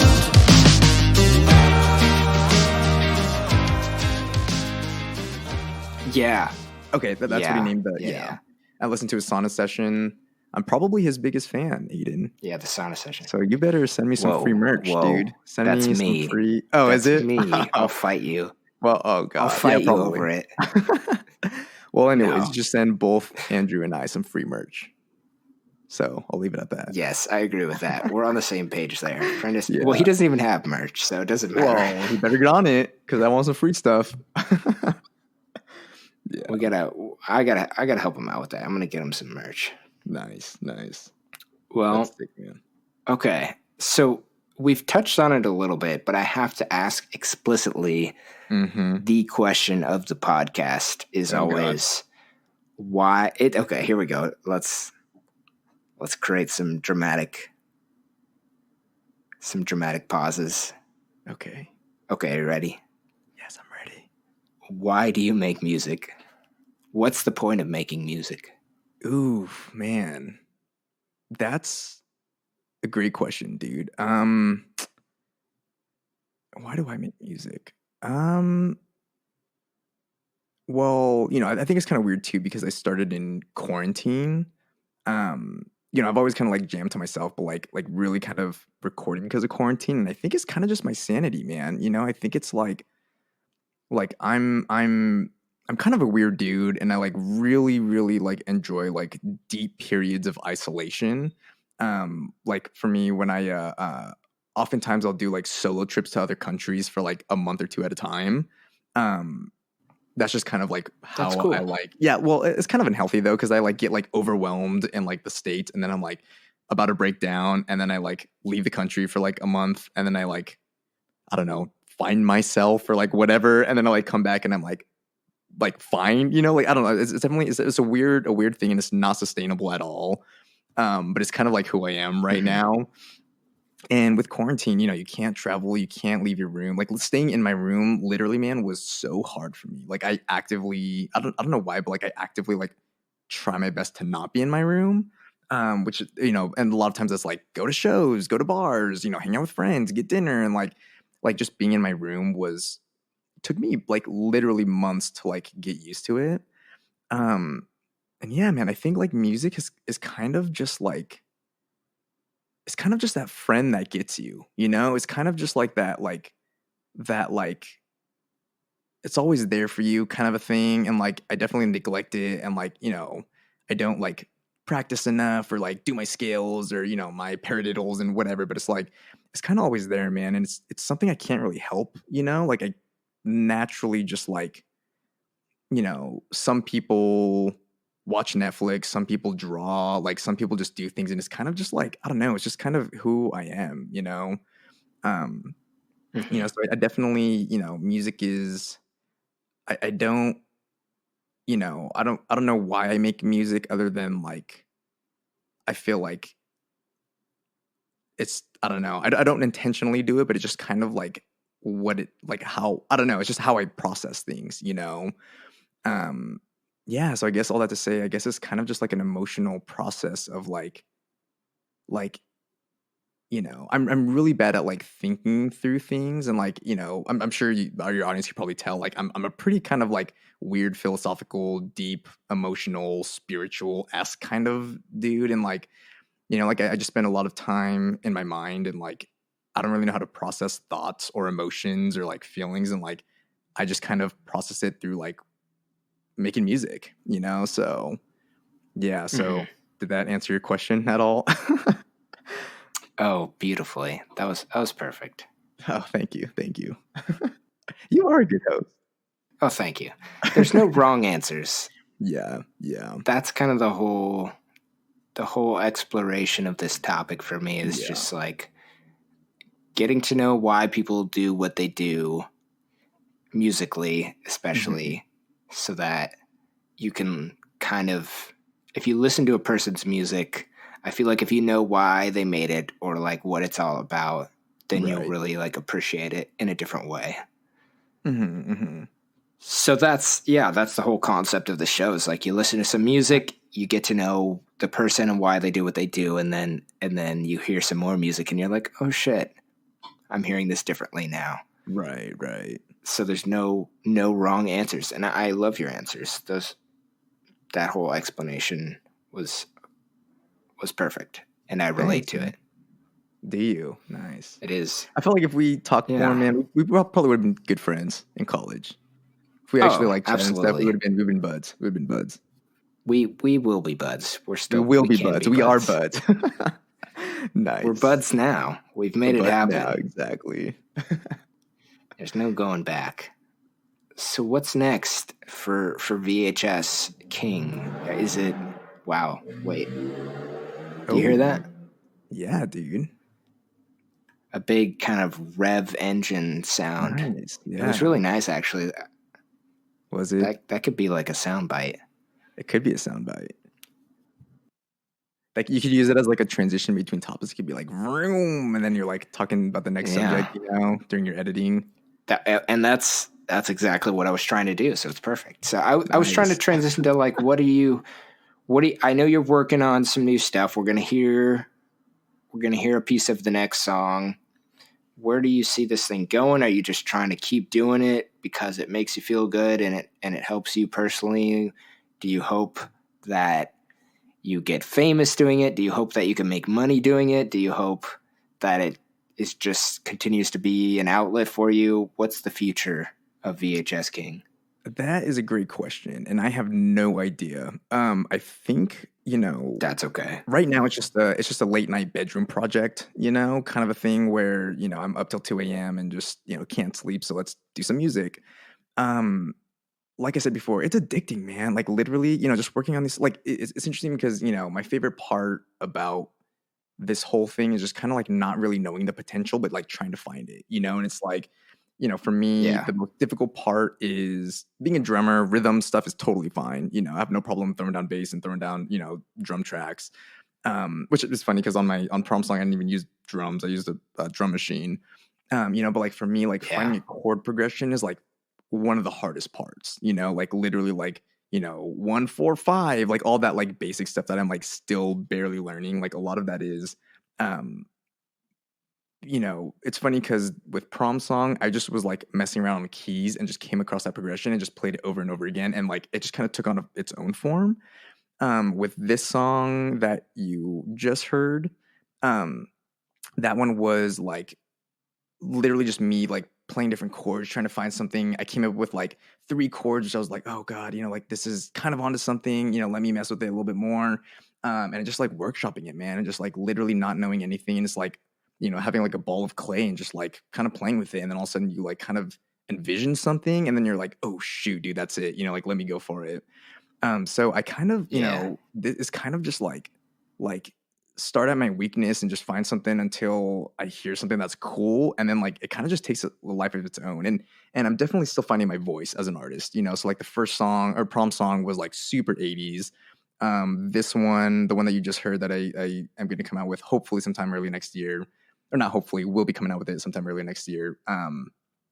It's definitely a lot more like funky indie vibes, like lo-fi Okay. surf rock kind of. You'll hear it and you'll be like, oh yeah, like I totally understand what he's going for. I don't know genres at all. Genres are like changing every day. So but yeah, but it's definitely Yeah. like I'm finding my voice, and it's like it's really cool, like taking certain influences and just seeing how different things do. And like once I started writing music, like I just listen to all music differently now, and it's like I randomly, I don't even know how it happened, but like somehow I like was on the computer and like YouTube was like running music, and I like walked away, and then like it just kind of went on this own little trail on its own. I like came back to my computer and it was like this weird like Japanese 80s jazz stuff, and like literally, man, like Ooh. I almost, yeah, I mean it was so cool, and I like literally just found so much inspiration in that. And like it was so like I'm just a sponge right now, like I'm literally just absorbing everything. Like I'll see like it's funny because like one of my major influences in music is like really tacky 80s like demonstration videos, or like because I like within learning to mix, I was like, oh, I need to learn to mix, and of course I went to YouTube, and like I like found some of the across this video that was like how to mix, and it was like very like VHS type like style, and like the like little jingles that they have in between the songs are so inspiring to me, man. Like it's like literally like I'm not even listening to music Yeah. anymore, and it's like I'm really inspired by photography, like I'm really inspired by like film and like experiences. Um so I don't really know what the future is, man. I think I definitely tapped into a major hobby, and I'm just starting to uncover like what that is. Um, like everyone, I have no, well, not like everyone, but like, I have no intent to like try to be famous, but like if it happened, like, sure, I'll go along with it. I don't think I have that skill. Definitely not yet. I'm still learning and finding who I am. That's definitely not my Uh-huh. end goal, but I think like, you know, it's funny because I was thinking about this the other day. Like, I feel like my one of the like my goals as an artist is to like have some kid walk through like Amoeba Records and like look through like like the old cassette tapes that are like 25 cents and be like, oh, VHS King, I wonder what this is. Let me listen to it, and like buys it, puts it in his like tape recorder and like listens, and he's like, that was kind of cool, and just like leaves it on his shelf for like the rest of his life. Like Like that is like my ultimate dream of like, I hope one day like somebody will discover me and like not really care, but like it's part of the collection, you know, like that's kind of, I don't know. That's like best case scenario for me, you know, like I really, I'm having so much fun, dude. And it's like finding my voice is so cool, dude. It's such a cool experience and like journey to like carve out who I want to be. It's almost like when you go to college and you like, it's all new friends and you're like, wow, I could be whoever I want to be. And like, nobody knows, you know, like it's kind of like that experience where like, I could be whatever sound I want to be, you know? And it's like trying to find that is like so cool and so fun. Yeah, so I don't know what the future has. Like, you know, I have 2 songs down the pike that I think are, you know, I love all my songs, but I think like I'm only learning how to identify with myself more through music. So I'm pretty excited for these songs. You know, I'm excited for what's coming up. I think like my dream is to like get like a, you know, 10 bands and just like go play like a tiny little acoustic show in Joshua Tree with like, you know, all the band members and like their girlfriends, you know, or whatever. Like that's like, dude, if I could just like play a little set with some friends and like around a fire pit and like sing some songs, like, dude, that's all, you know, that would be like my dream. So I have pretty low dreams, in case you can't tell. No, I mean, that's Pretty, great. Yeah, dude. That sounds perfect. Count me in. I'd like to Yeah, man, attend. that'd be a blast. We'll have to drive somewhere between us. It's probably like 16 hours between us. What do you think it is? Oh, I could tell you because I drove here when I moved here from Orange County. I drove to Seattle. It was like 18 hours total. 18? Oh, wow, From okay, and you're in LA, so it's like 17 hours then from you. Yeah. Wow, look at that. I'm just so well traveled. Look at me. You're great. You're perfect. Oh, Also, I know somebody who will make a cassette tape for you if you want. Really? I've got a friend, Max from the Haunts, who produces cassette tapes. So, is he the one who did? So Max, he's from UCSB. He was in this. He was in Sundays. He's in the Haunts now. Really cool guy. He's been on this pod a couple times right. by himself and with his band, and he makes cassettes. Nice. Is he the one who made Robert's cassette? I know Robert had like a handful. Yes. I don't know why I'm asking you. Yeah, I think he did. Oh, okay, cool. No, I'm pretty sure he did. Yeah. It's funny because I actually bought one of those cassettes off Robert, and he sent it to me, and I think I'm actually playing drums on it. I think I'm really ashamed that I don't know this, and Robert will yell at me. But I think I'm looking at it right now. I think I played on like half of these songs, but I'm not really too sure. But anyways, that's kind of hilarious. You don't even know if you're on a song. Yeah, I know. I think I am because this is for Spurts. This is for his new which you interviewed. Oh God, Spurts, what like that was like episode 2 or episode 3 or something like that. Yeah, I was early. That was a while ago. Yeah. Well, yeah, I'll definitely hit up Max when I have my my tracks ready. Yeah. I would like to ask you some quick questions now. Let's do it. Fast paced. Let's do it. Okay. What's your favorite 80s song? My favorite 80s song, I'll probably go with Sledgehammer. I wanna be the sledgehammer. Why don't you call my name? Oh yeah, dude, I love That's off of So. Yeah, dude, that song is just fun, man. It's so dude. It's just like I don't know. It's a blast, man. There's a cover of that song you can hear on YouTube by Harry Styles that I really like, and I've really, and it got me to like Harry Styles a lot more because I was like, oh shit, he plays it on it's like on Howard Stern's show, Sirius XM show or whatever. He does a cover of Sledgehammer, and it's fantastic. It's really good, and it made me respect Harry Styles more. That is actually pretty cool. Yeah, dude. I wanna be the sledgehammer.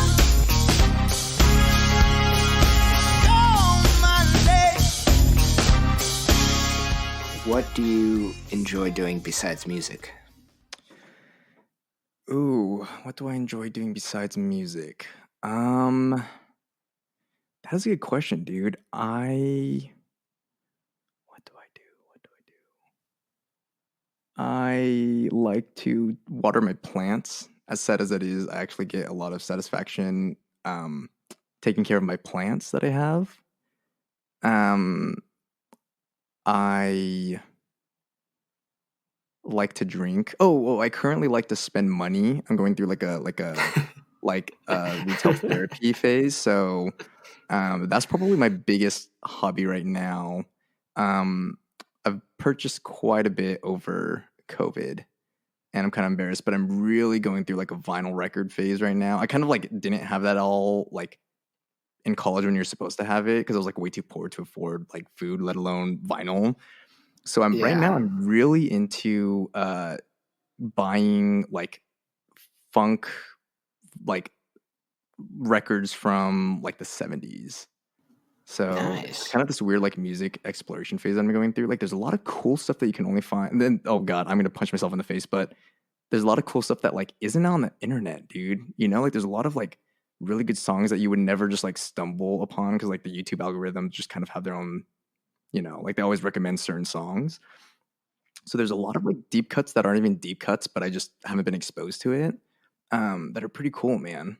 So I've been really really enjoying like music exploration, and like just like, well, I guess it's still music. So I apologize. No, I mean But yeah, that's okay. buying stuff. I That like buying definitely, stuff too.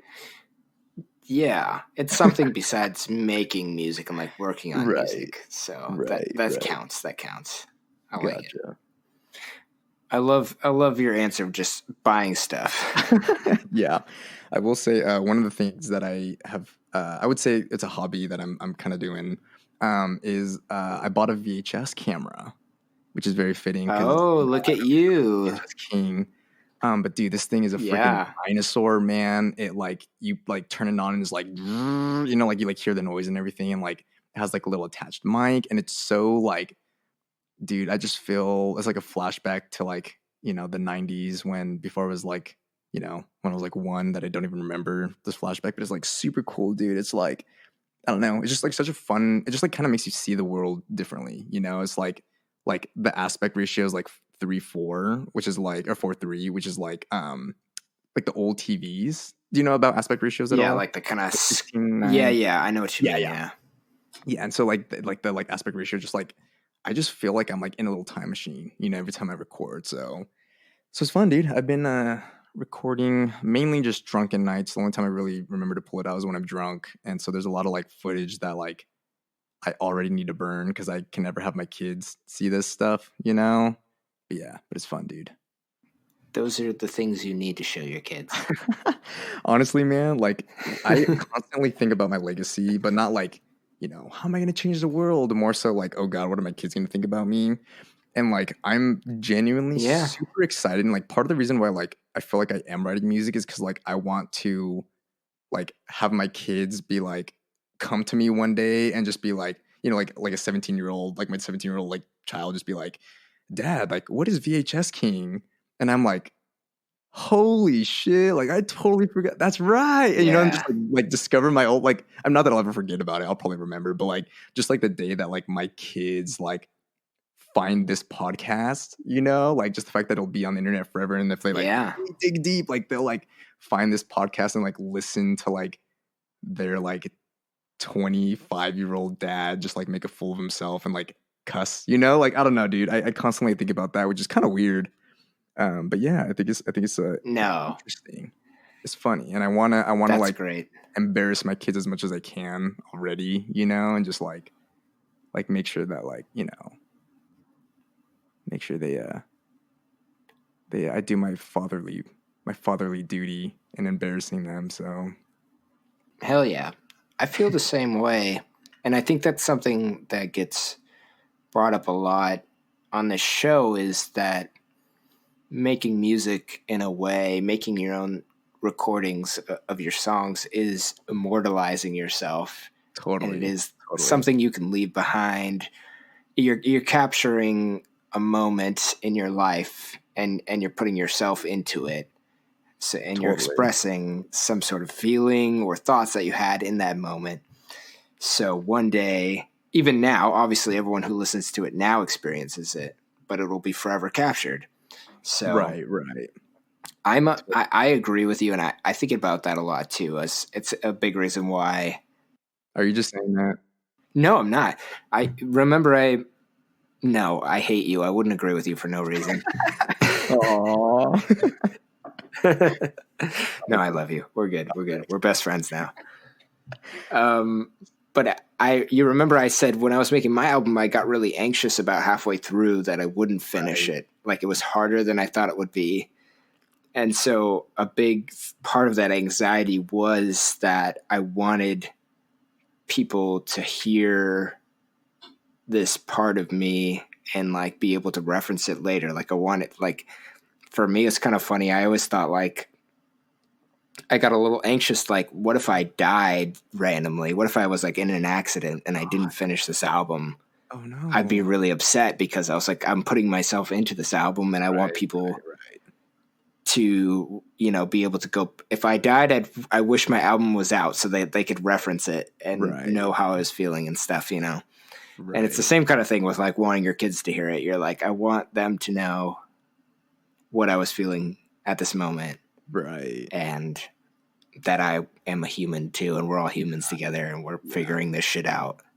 Yeah, you know, and just like kind of riffing off that, my last Christmas when I was like just getting into vinyls, my parents gave me their old vinyl record collection.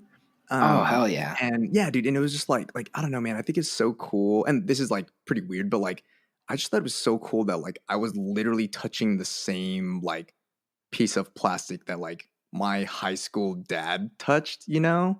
Like that just, I don't know. I thought that was like a super cool concept. And just like, you know, just the fact that like my kids will, I mean, you know, they'll stumble across our like Instagram and our Facebook and stuff, which will, you know, gotta hide some stuff when that happens. But like, pretty cool like concept of like, you know, almost like looking for like an old family footage tape, you know, and just like, I don't know, kind of giving my kids a little bit more to know me, you know. So anywho, that's that.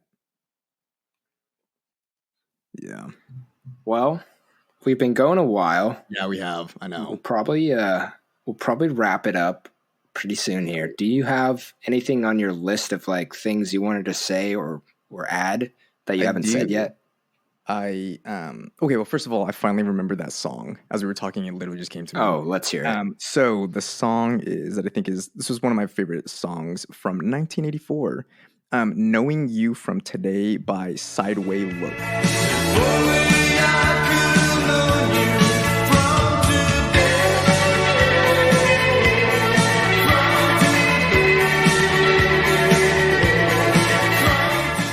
Super cool song, only available on YouTube. Yeah, dude, it's super cool. Definitely check it out.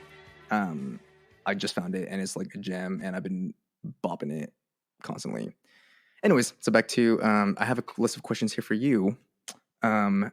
Super simple questions, but just to for me to get to know you a little bit better. Question number 1 is: would you Venmo me $10 right now, live on air? I would. Wow. Okay. But I'm capable of doing it, and I'd be willing to do it in certain circumstances. Gotcha. Cool. I'd want to know why. Just curious. I was curious.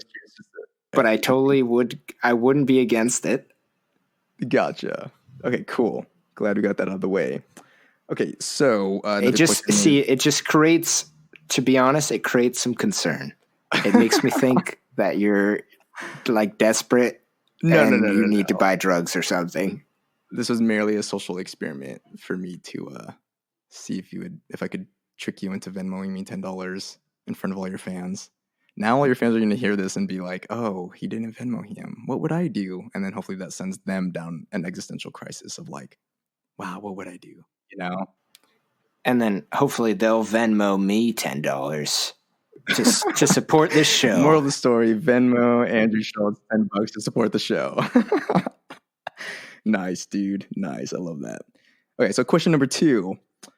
So do you know those like little like you know when you go to like the arcade and they have that like claw hand thing, like if you're like, oh, let me try and win this like candy or this like, you know, inflatable ball or something, and they like Yeah. drops. Okay, so would you Yes. rather have, instead of arms, have two of those, or would you rather have a computer monitor for a head? Okay, so either I have a computer for a head, Like a like computer monitor, like just the monitor, yeah. or I have claws for arms. Like, Yeah, and they could like, let's you know, like, just see. like the same in like the arcade, they could like go down and like grab stuff Yeah, and then like yeah. come back up, but you can't do anything more than that. The computer monitor, I'm concerned with how that affects my brain. Like, do I still have a human brain, or am I? I mean, yeah, you could have whatever. It could be whatever you want. Your brain could be a microchip, or it could be like in your chest or something. So all that matters is that, you know, you don't have like a round skull. You have like a flat, you know, Gotcha. 23-inch, you know, monitor. So you can display whatever you want. You have internet access. You Yeah, can like yeah. display like, you know, a fire or like, you know, music or, you know, whatever you want. But I'm gonna have to go with the claw arms, because, nice. and I'll tell you why. Because Let me know. I feel like, yeah, my concern with the computer monitor for a head is that I'm not really me anymore. Like, I feel like I might lose my essence there, if I don't have my brain and my face. True. As humans, we identify with our faces and our brains, and True. we feel even though we are a whole body, we relate to like our head. You know, like we see Mhm. ourselves from behind our eyes. Damn. And even though that's not really true, like we are a whole body, like I feel like I'll lose that sense of myself without a head.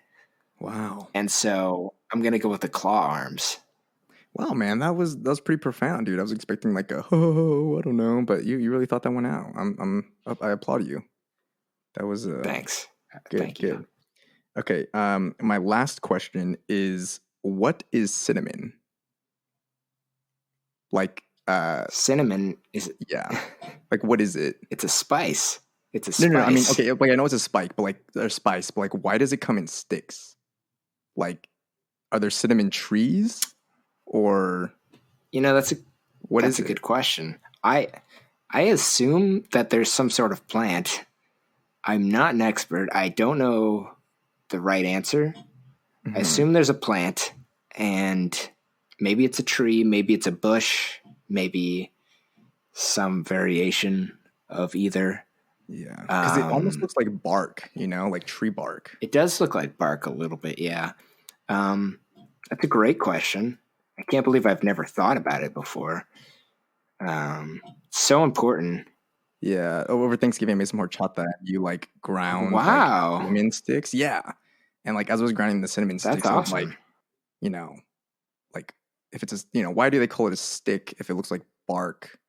But also like I've never heard of like cinnamon trees or cinnamon plants, you know, and like what is like, why does cinnamon come in a stick? You know, these are the things I think about. It's a good question. Yeah. You know, and I think you should never look this up. You should never really look it No. up. Just keep pondering it. Yeah, no, definitely. And keep asking people who don't know, and just see what people bring out. I have no idea. It does look like bark. I'll agree with that.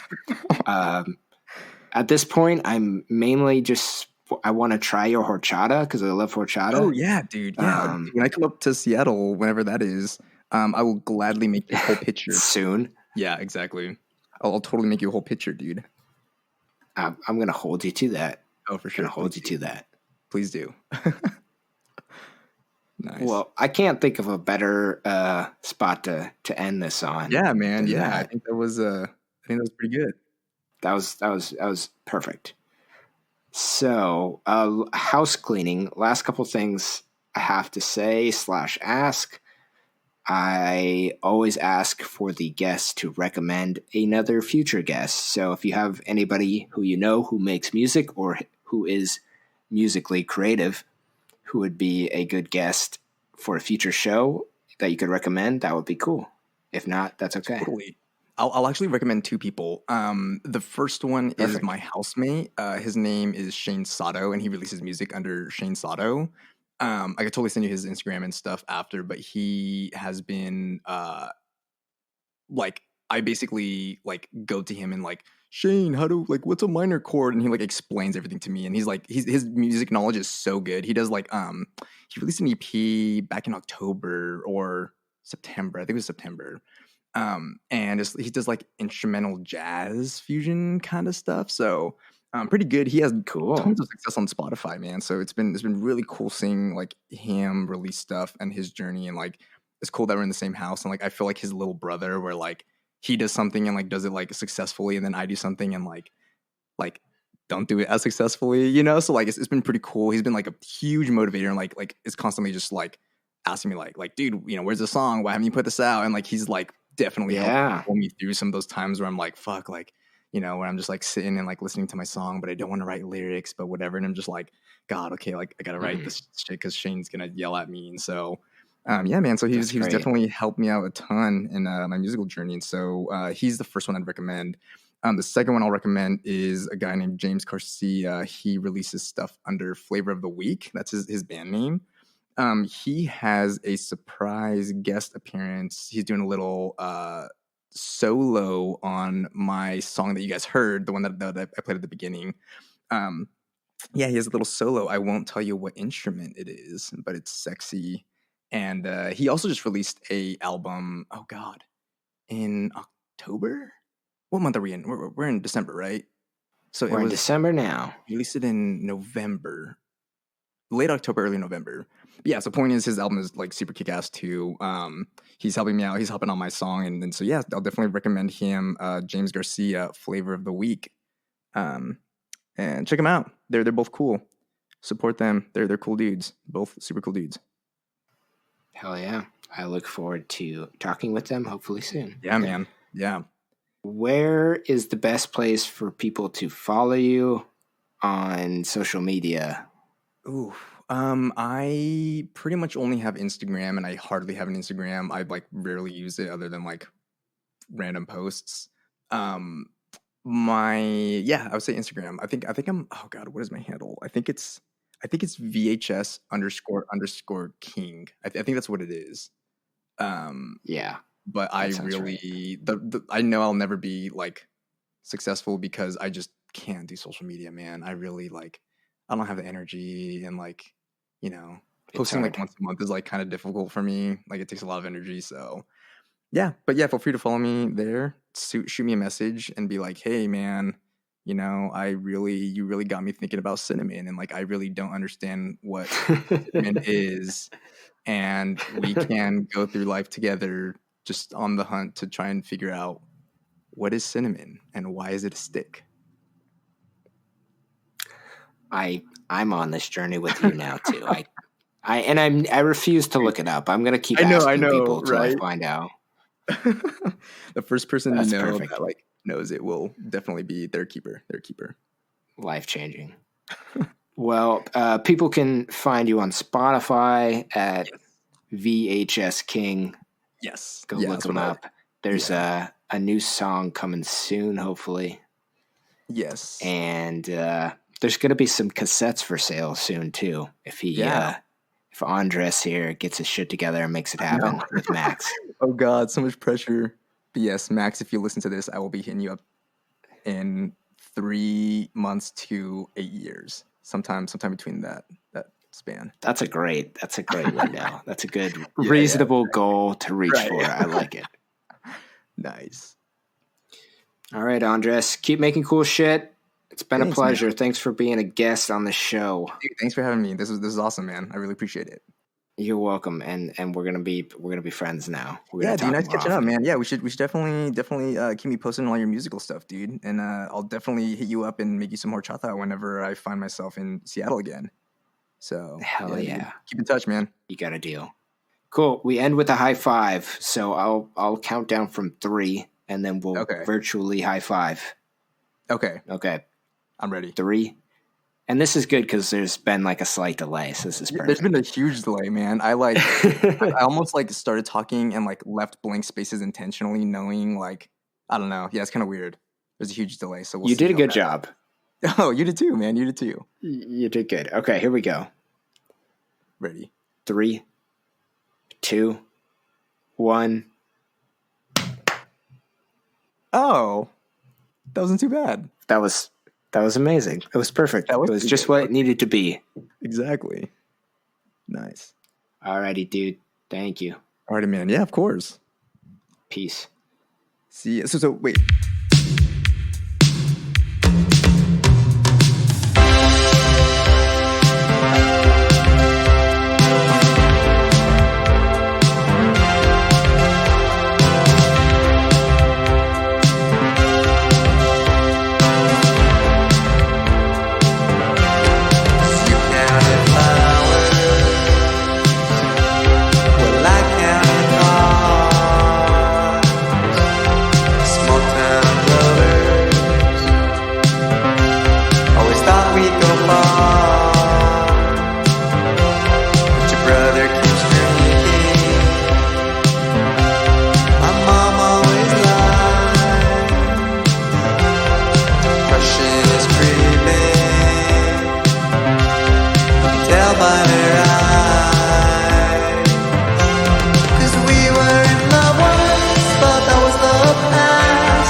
Today that you must pay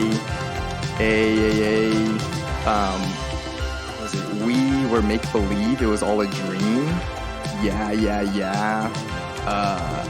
you said you wouldn't do it, but or else you blew it, but you blew it or something like that. But you blew it anyway. At least that's what he said or something like that. So like, dude, I mean, Hey you, thanks for listening to this podcast. You clearly like music, and I like telling you about the music that I like. It's a perfect match. If you made it all the way to the end of this episode, that means we must have done something right with this podcast. So please let us know what you liked, what you didn't like by rating and reviewing the show on Apple Podcast. If you're not listening on Apple, then just hit follow if you're on Spotify or whatever else. Thank you again to Andres, VHS King, for coming on the show. Go find him on Spotify. There should be a link to his artist page in the show description. Remember to keep up with him by following him on Instagram at VHS__King. Thanks again to the Judd Zingle Project for our theme and to Vaudeville Revival for our backing music today. We used their track, Meanwhile at Saddle Ranch. You can find both of these awesome artists on the almighty internet overlords of music, Spotify, Apple, etc. Follow us on Instagram at Redefining Records to keep up with the show and other cool content. A new episode of our other podcast, Bands, Beers, and Buzzwords, is coming out next week, and the next episode is on Radiohead's In Rainbows. Our host, Johnny Pags, discusses the album with music fanatic and fellow podcast host, Parker Weirling, and it's a really awesome episode. Go check it out. Thanks for your attention. We all know attention is the most valuable commodity in our society. Bye.